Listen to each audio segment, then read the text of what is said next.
cette nouvelle vidéo mon bilan de lecture du mois d'août 2025. Ce mois-ci, j'ai reçu 3 services de presse, je vous montre ça tout de suite. Il s'agit de 3 services de presse de la maison d'édition Hauteville avec laquelle je suis partenaire cette année. La sortie du mois d'août, c'était 6 jours à Bombay de Alka Joshi. Regardez-moi cette magnifique couverture. Ensuite, j'ai reçu 2 sorties du mois de septembre. L'héritage de Jane Austen de Nathalie Jenner, ainsi que Le grimoire perdu des sorcières de Morgan Ryan. Et alors celui-là, je crois que c'est celui que j'attendais le plus. Il est juste splendide. Ensuite, ce mois-ci, j'ai aussi eu la chance de gagner 3 concours. Oui, 3 concours. On va partir sur le fait que le mois d'août, c'était le mois de ma chance. Premier concours, j'ai gagné La Malbaise, Pourquoi nous faisons moins l'amour et comment réenchanter nos ébats aux éditions Payot. Et toujours aux éditions Payot, Une résistance à dire le viol, procès Mazin de Mathilde Levesque, que j'ai gagné sur un concours sur le compte Instagram de Lorraine. Donc merci beaucoup si tu passes par là. Le deuxième concours, j'ai gagné ce magnifique... Pardon. J'ai gagné ce magnifique livre, Samba. Une année au cœur battant du carnaval de Rio de Alma Guillermo Prieto aux éditions Marchiali. Je suis cette maison d'édition depuis un petit peu maintenant, mais j'avais jamais sauté le pas pour découvrir leurs ouvrages. Et j'ai trop craqué sur celui-là quand j'ai vu le concours qu'ils partageaient, donc j'avais tenté ma chance pour ce lot-là. Et je suis vraiment trop contente. L'objet livre est juste splendide, je suis fan. Je vous en dis des nouvelles bientôt. D'ailleurs, avec ce livre... j'ai aussi reçu, du coup, ils m'ont mis le programme de janvier à juin de 2025 avec leur parution et leur petit prospectus de la rentrée littéraire et de leur maison d'édition. Je trouve ça trop sympa. Et dernier concours que j'ai gagné, c'est sur le compte de Au Remède des mots sur Instagram.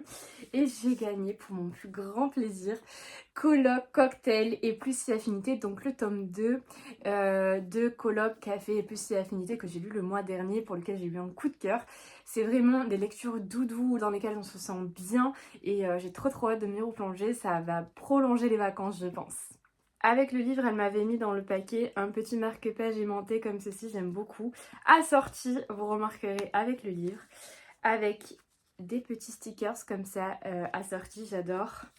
Et je pense qu'elle s'est doutée que je marquais mes livres et assorti également aux couleurs de la couverture. Je suis trop fan, merci beaucoup. Et sinon, en plus, ce mois-ci, j'étais relativement sage, je trouve. Je me suis acheté seulement 2 livres. Je me suis acheté La bibliothécaire du dernier wagon de Brianna Lumbusque aux éditions HarperCollins Au gré du monde. Trop hâte de le lire. Déjà, j'avais craqué sur la couverture directement et on m'a parlé de Far West, conquête de l'Ouest, etc., féminisme, ça me parle. Et ensuite, dans une petite librairie de village, je me suis pris Les vrais amours de Taylor Jenkins Reid aux éditions 10-18. Et voilà, on a terminé avec mes achats, réceptions, etc. de ce mois d'août. Et je vous laisse avec mes avis lecture.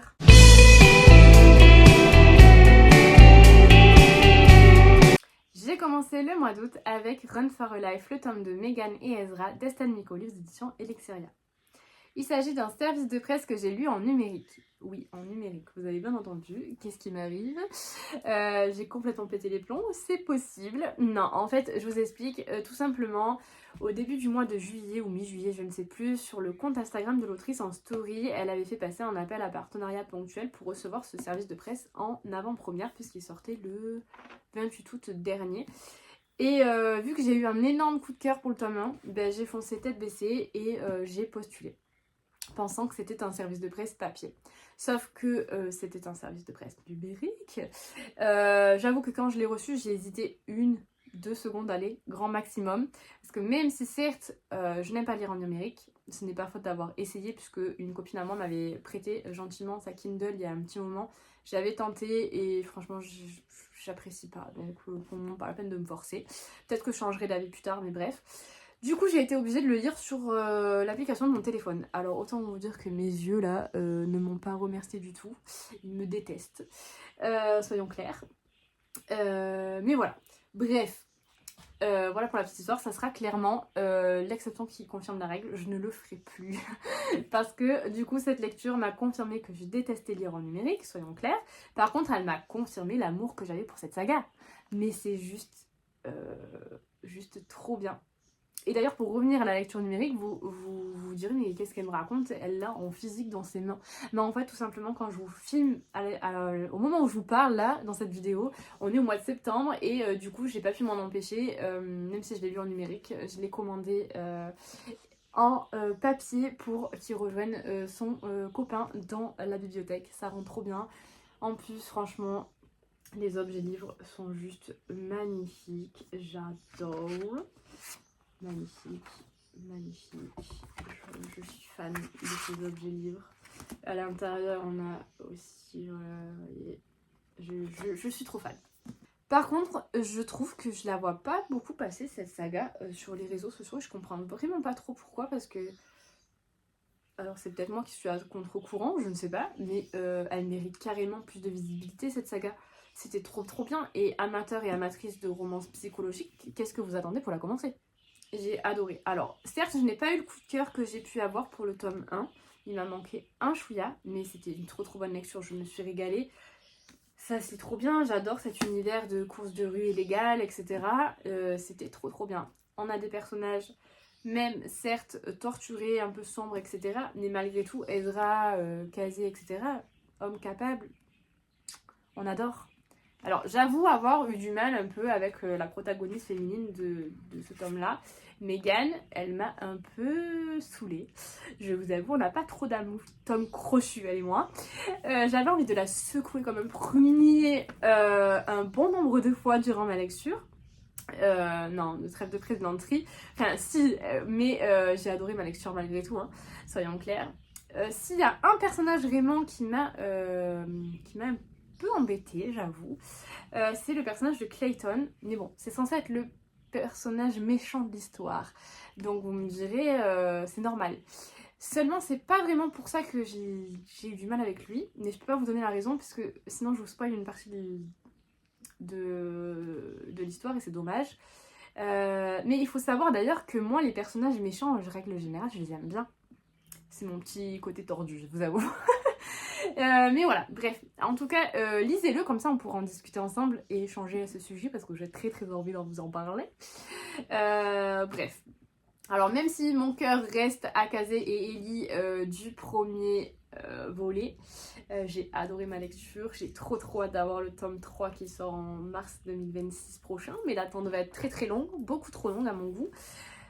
J'ai adoré, donc s'il vous plaît, foncez en librairie parce que les objets livres sont magnifiques, les personnages sont topissimes, l'histoire est géniale et elle mérite carrément d'être plus vue sur les réseaux, donc foncez en librairie.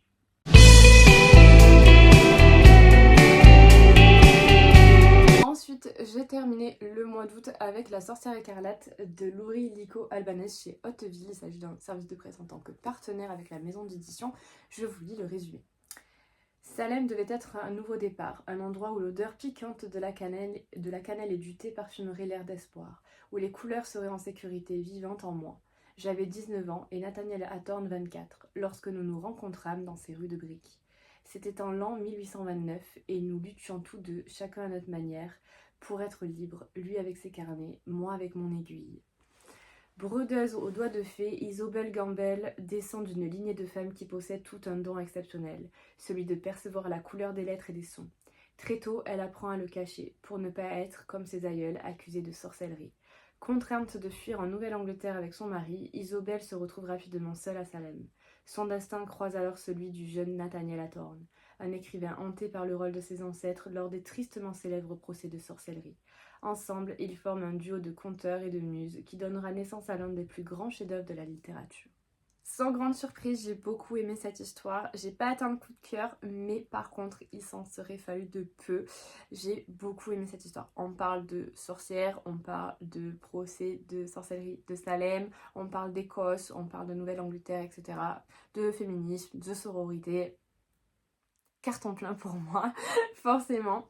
La plume de l'autrice est hyper addictive, j'ai trouvé, franchement, même si c'est une lecture qui demande quand même pas mal de concentration selon moi, parce qu'il y a des termes que moi personnellement je ne connaissais pas, notamment par exemple ce dont il est question ici, c'est la synesthésie. C'est un phénomène sensoriel singulier qui affecte moins de 10% de la population mondiale. Une personne dotée de synesthésie ressent des perceptions multiples alors qu'un seul sens a été stimulé, notamment voir des couleurs lorsqu'on entend de la musique, quand quelqu'un parle, etc. Et c'est ce dont il est question ici. Et c'est ce pourquoi Isobel ne parlait pas forcément elle ne parlait pas forcément des dons qu'elle avait, parce que sinon elle risquait de finir traitée de sorcière et finir sur le bûcher. Tout est question de ça là-dedans et j'ai adoré. Ce livre-là m'a beaucoup donné envie de découvrir moi, Tituba, sorcière, parce que en fait il faut savoir que dans ce livre-là, donc déjà les chapitres sont courts, assez courts, en règle générale ils sont assez courts. Et en fait, de temps en temps, on a des petits retours en italique en arrière qui font 1 à 3 pages grand maximum. Et en fait, on a soit un retour en arrière sur l'enfance de Isobel, soit sur celui de Nathaniel, soit on a des flashbacks sur les anciens procès de sorcellerie de Salem. Du coup, on voit de temps en temps apparaître le personnage de Tituba, je sais pas comment on prononce. Et ce livre-là, moi, Tituba sorcière, est dans ma wishlist depuis un petit moment et ce livre-là m'a donné complètement envie de le ressortir, donc il est en train de monter dans ma wishlist prioritaire. J'ai très envie aussi de lire du coup La lettre écarlate de Nathaniel Hawthorne, qui est un des personnages du coup presque principaux de ce livre-là. Je sais que la maison d'édition Hauteville a sorti une édition collector l'année dernière, si je dis pas de bêtises, qui est absolument magnifique, et je sais que si je dois me le procurer parce que j'ai très envie de découvrir ce classique du coup grâce à ce livre là, je sais que ça sera dans cette édition là qui rejoindra ma bibliothèque et j'ai trop hâte. Même si je vous avoue, on va dire la mise en place de l'histoire prend son temps, clairement. Et j'avais peur que ça m'emmène des longueurs, mais en fait pas du tout. L'autrice, franchement, elle gère ça vraiment à la perfection. J'ai pas trouvé de longueur. C'est la première partie assez contemplative malgré tout, mais j'ai adoré. J'ai pas décroché à un seul moment. C'est hyper intéressant. J'ai appris plein de choses.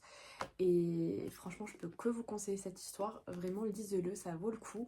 La couverture est magnifique. En plus, je suis absolument fan de cette histoire. Le personnage de Nathaniel m'a relativement mis sur les nerfs, notamment. Ainsi que le mari d'Isobel. Mais j'en dirai pas plus pour rien vous spoiler. En même temps, c'était logique que cette lecture allait me révolter, bien qu'elle soit passionnante, parce que ici on est au 19e siècle et les sorcières, les machins, les ci, les là, la condition de la femme n'était pas vraiment à son apogée. Et voilà. Que des trucs hyper intéressants que je vous recommande vraiment de lire. Lisez ce livre, il était super. Au-delà du thème abordé de la sorcellerie principalement, etc., on a d'autres thèmes qui sont ultra importants, qui sont à aborder ici aussi, notamment l'esclavage par exemple.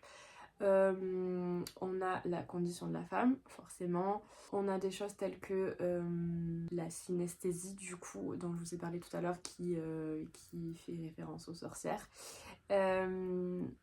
On a aussi de la broderie là-dedans, énormément. Le sujet de la broderie revient énormément là-dedans. J'ai trouvé ça super intéressant.